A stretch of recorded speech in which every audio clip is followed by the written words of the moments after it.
Dawson, and we are here with Books and Beer. Today we're meeting with Jay Palmer, author of The Magic of Play, and before I interview him, here's a glimpse at his new book.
What is The Magic of Play? The Magic of Play is about little Audrey. She's 12 years old and she likes modern music and computers, and she thinks she's too old to play with dolls until she finds out that her great Aunt Virginia has secretly been the magical protectress of an enchanted land of dolls all her life. Now, all the magic there is done with jump rope chants. As sweet as she is, great Aunt Virginia just can't jump rope anymore.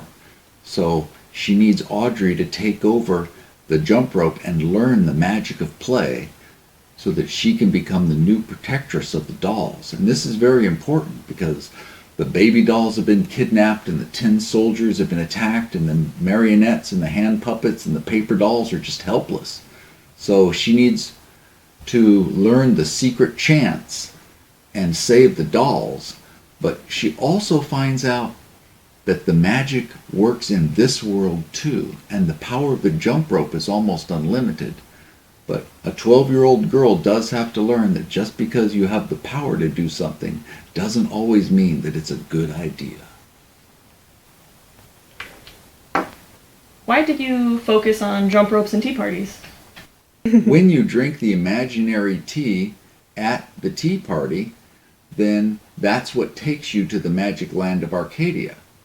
And when you want to get out, you have to call upon the real world to come and rescue you. The magic jump ropes is an essential element because when you chant the right chants, every time the jump rope passes over your eyes, reality changes slightly. But it's very difficult to do and it's very draining, and so Audrey can only do so much before her energy to cast spells just totally runs out. What age is this book for? Well, Audrey is 12, and these books are written about the same level as the Nancy Drew Hardy Boys mystery books. I've read all of those great books, and I explain that to parents and leave it to their judgment to decide if their child is old enough. Now, I would read this to a 6-year-old and I'm sure that they would understand it, but I've also had grandmothers come up to me and tell me how much they loved it. At one of my last sales events, I had a 40-year-old man who's read everything I've ever read come up and say this was his favorite book. So it's not a question of what level is it written down to, it's a matter of how young at heart is the reader. What qualities do you think every children's novel should have? I don't write down to children. I think that's doing them a disservice. We don't want them to be children forever. We do want them to grow up. And so I think that the challenges that I put into a child's book are the same challenges I put into an adult's book. I've tried to put in 3 challenges for each.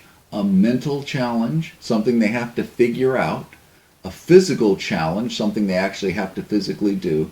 And a moral challenge, where they have to make a decision between a situation where there's not always a right and a wrong answer.